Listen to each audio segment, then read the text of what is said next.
Hello प्यारे बच्चों, मैं हरीश मटपाल आप सबका बहुत बहुत स्वागत करता हूं अपने ज्ञान सागर मटपाल चैनल में।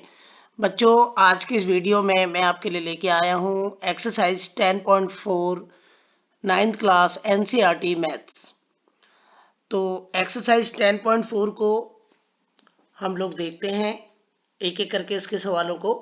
तो सबसे पहले जो फर्स्ट क्वेश्चन है उसको हम रीड करते हैं। हमें दो सर्कल्स दिए हैं, दोनों का रेडियस है 5 और 3। दोनों सर्कल्स एक दूसरे को इंटरसेक्ट कर रहे हैं और दोनों सर्कल के सेंटर के बीच का डिस्टेंस हमें 4 सेंटीमीटर दिया है। हमें जो कॉमन कॉर्ड बन रहा है उसकी लेंथ हमें निकालनी है। तो सबसे पहले हम देखते हैं गिवन। हमें जैसे एक सर्कल है जिसका सेंटर है O, तो 5 सेंटीमीटर रेडियस लेके हमने ये सर्कल ड्रॉ किया है। उसी प्रकार से 3 सेंटीमीटर रेडियस लेके हमें एक दूसरा सर्कल ड्रॉ करना है जिसका सेंटर हमने ले लिया C। अब यहाँ पे दोनों सर्कल ने एक दूसरे को जब इंटरसेक्ट किया है कॉमन पॉइंट्स पे, एक A पॉइंट है और दूसरा पॉइंट है बच्चों B। यदि हम इन दोनों पॉइंट्स को आपस में मिला दें तो मिलाने से एक कॉमन कॉर्ड ए बी बनता है। एक कॉमन कॉर्ड बनता है ए बी। अब यहां पे बच्चों अगर हम देखें तो गिवन में जो बड़ा वाला सर्कल है उस बड़े वाले सर्कल का हमें रेडियस दिया है, बड़े वाले सर्कल का रेडियस दिया है ओ ए और वो हमें दिया है 5 सेंटीमीटर। अब फिर हमने ओ से ए को ज्वाइन किया तो ये हमारा 5 सेंटीमीटर है। उसी प्रकार से बच्चों हमें जो दूसरा सर्कल है उसका रेडियस दिया है सी ए और वो हमें दिया है 3 सेंटीमीटर।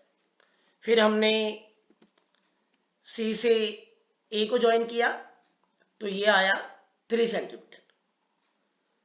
अब यहां पे दोनों सेंटर के बीच का डिस्टेंस, पहले बड़े वाले सर्कल का सेंटर है ओ और छोटे वाले सर्कल का सेंटर है सी। तो दोनों के बीच में जो डिस्टेंस है ओ सी बच्चों, वो दोनों सर्कल के सेंटर के बीच का डिस्टेंस भी हमें गिवन है 4 सेंटीमीटर। तो ओ से लेके सी तक की लेंथ हमें गिवन है 4 सेंटीमीटर। अब हमें फाइंड क्या करना है? हमें फाइंड करना है कि दोनों ये जो सर्कल का जो कॉमन कॉर्ड्स है ए बी, ये जो ए बी जो कॉमन कॉर्ड है इसकी लेंथ हमें बच्चों निकालना है। तो length of common chord A B, common chord जो ए बी है उसकी लेंथ हमें निकालनी है। तो हम इसको सॉल्व करेंगे। इस सवाल को सॉल्व करने से पहले आपको एक बात पता होनी चाहिए। आपने 10.3 में जो क्वेश्चन नंबर 3 किया था उसकी स्टेटमेंट आपको याद होना चाहिए। अब वो स्टेटमेंट क्या है भाई? अगर हम दो सर्कल के सेंटर आपस में मिलाते हैं, जैसे यहां पे सेंटर ओ सी है, तो इसको मिलाने से जो लाइन आई है ओ सी, वो कॉमन कॉर्ड ए बी पर परपेंडिकुलर बाइसेक्टर होती है। ये वाली बात बच्चों आपको याद रखनी है। तो यहां पे जो ए डी है वो परपेंडिकुलर है ओ सी पे, या बोलो ओ सी ए बी पे परपेंडिकुलर है और ये परपेंडिकुलर बाइसेक्टर है, मतलब कि ए डी की लेंथ और डी बी दोनों बराबर है। तो इसके स्टेटमेंट को आपने ध्यान देना है कि दोनों सेंटर अगर मिला दें और मिलाने से जो लाइन आई है ओ सी, वो कॉमन कॉर्ड ए बी पर परपेंडिकुलर बाइसेक्टर होती है। ए डी और डी बी दोनों की लेंथ बच्चों बराबर होगी। तो यहाँ पे ये जो ये 90 डिग्री है और ये भी 90 डिग्री है, ये वाली बात आपको ध्यान रखनी है। तो यहाँ पे क्लियर हो गया कि ट्राइंगल जो ADC है एंड ट्राइंगल जो ADO है, ये दोनों के दोनों राइट ट्राइंगल हैं। तो जहां पे हम पाइथागोरस थ्योरम अप्लाई कर सकते हैं, ये दोनों के दोनों राइट ट्राइंगल है। अब हम एक एक करके लेते हैं। सबसे पहले हमने क्या किया कि DC को हमने लेट कर लिया। मान लिया कि जो DC की लेंथ है उसे हमने x सेंटीमीटर मान लिया।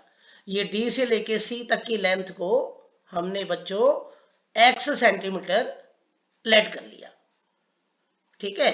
अब यहां पे भाई OA तो हमें 5 सेंटीमीटर दे रखा है और CA भी 3 सेंटीमीटर दे रखा है। DC जो है उसे आपने x लेट किया, तो OD कितना होगा?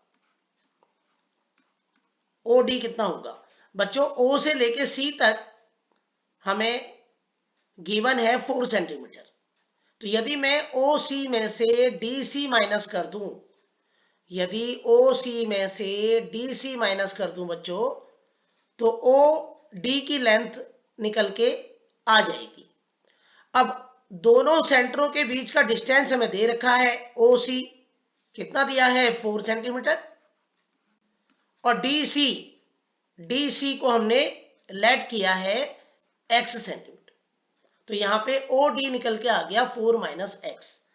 अब हम क्या करेंगे, सबसे पहले राइट ट्राइंगल ले लेते हैं AD और C।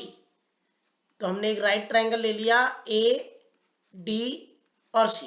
इस पे हम अप्लाई करने जा रहे हैं पाइथागोरस, क्योंकि ये राइट ट्राइंगल है। पाइथागोरस होता है हाइपो का स्क्वायर, परपेंडिकुलर के स्क्वायर और बेस के स्क्वायर का जोड़ होता है। तो यहाँ पे अगर हम देखें ट्राइंगल ADC में, तो हाइपो है AC और AC बच्चों हमें दे रखा है 3, तो ये 3 का स्क्वायर हो जाएगा। परपेंडिकुलर यहाँ पे है AD, ट्राइंगल AD और C में परपेंडिकुलर है AD, तो हमने P को हटा के परपेंडिकुलर को हटा के लिख दिया बच्चों AD। उसके बाद इसका जो बेस है बच्चों वो है DC, तो B को हटा के हमने लिख दिया x, क्योंकि DC तो हमने x लेट किया है। अब इसमें हम क्या करेंगे, 3 का स्क्वायर 9 हो जाएगा। ये जो x स्क्वायर है प्लस का, इसको इधर लेके आ जाएंगे लेफ्ट हैंड साइड, तो बच्चों इसका साइन बदल जाएगा और राइट हैंड साइड में आ जाएगा AD का स्क्वायर। उसको हम लेट कर लेंगे इक्वेशन फर्स्ट। बिल्कुल इसी तरीके से हमें दूसरा जो ट्राइंगल है ADO, तो अब हमने ट्राइंगल ले लिया ADO और इसमें भी हम पाइथागोरस लगाने जा रहे हैं, क्योंकि ये भी राइट ट्राइंगल है। तो यहां भी हम पाइथागोरस लगा रहे हैं। h का स्क्वायर, इसमें बच्चों ADO में हाइपोटेन्यूज जो है वो OA है, OA का स्क्वायर, परपेंडिकुलर AD का स्क्वायर और प्लस बेस है OD, तो OD का स्क्वायर। अब OA लेंथ दे रखा है 5, तो 5 का स्क्वायर, और AD को हमने एज इट उतार लिया AD का स्क्वायर। और OD जो है बच्चों यहां पे देखो ध्यान से, ये हमने OD की लेंथ जो है निकाली थी माइनस करके 4 माइनस एक्स, तो OD को हटा के हमने लिख दिया 4 माइनस एक्स का होल स्क्वायर। अब हम इसे आगे सॉल्व करेंगे। 5 का स्क्वायर हो जाएगा बच्चों 25, और AD के स्क्वायर को हमने एज इट ऐसे ही उतार दिया। फिर A माइनस बी का होल स्क्वायर होता है, A यहाँ पे 4 है और B x है, तो A माइनस बी का होल स्क्वायर लगाया हमने, A का स्क्वायर प्लस B का स्क्वायर माइनस 2A, A है 4, 2AB, तो यहाँ पे A है 4 और B है x, तो हमने A माइनस बी का होल स्क्वायर से इसको खोल दिया। A square 4 square B square x square minus 2ab। अब हम इसे सॉल्व करते हैं आगे। 25 एज इट उतार दिया और हमने क्या किया, AD के स्क्वायर को भी ऐसे ही नोट कर लिया और 4 का स्क्वायर होता है बच्चों 16, फिर ये एक्स स्क्वायर ऐसे रहेगा और 2 की मल्टीप्लाई जब 4 में करेंगे तो ये हो जाएगा 8x। अब हम AD स्क्वायर को ऐसे ही रखेंगे और AD स्क्वायर के साथ जितने भी नंबर हैं सबको इधर लेके आ जाएंगे। तो ये 25 बच्चों, ये जो 16 है इसको इधर लेके आएंगे तो ये प्लस का है तो इधर आके माइनस हो जाएगा। एक्स स्क्वायर प्लस का है, इधर आके माइनस हो जाएगा। माइनस 8x माइनस का है और जब इसको उधर लेफ्ट में ले जाएंगे बच्चों तो ये हो जाएगा प्लस का। तो उधर राइट हैंड साइड में बचेगा AD का स्क्वायर।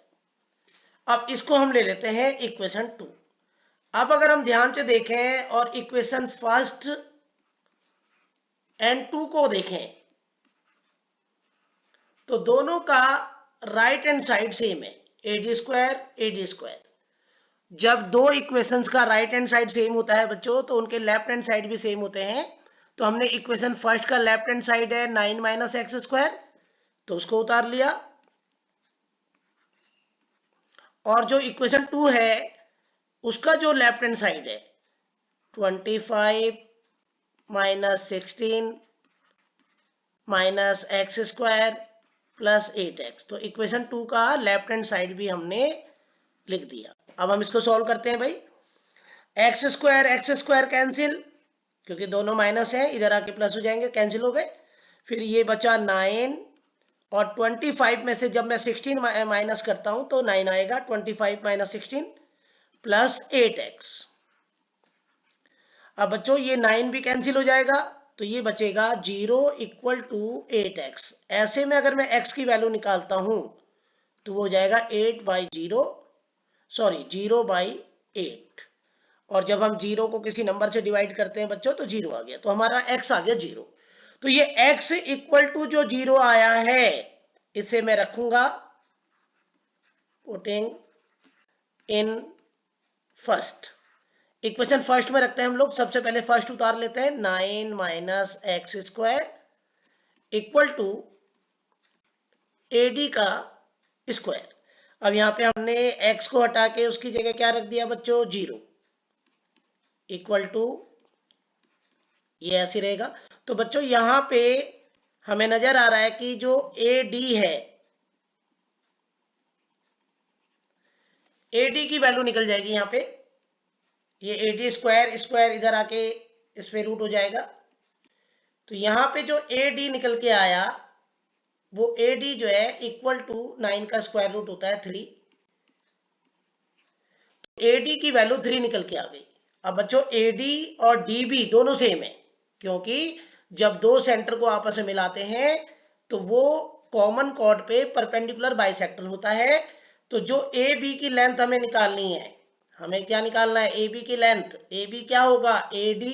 आप देखो डायग्राम को, अगर मैं AD में DB जोड़ दूं, AB में मैंने DB जोड़ दिया और दोनों कितने हैं, 3 और 3 दोनों तो सेम है ना। तो इस प्रकार से जो कॉमन कॉर्ड है बच्चों उसकी लेंथ निकल के आ गई है 6 सेंटीमीटर। तो जो AB है उसकी लेंथ निकल के आ गई है 6 सेंटीमीटर। इस तरीके से हमें ये सवाल करना है।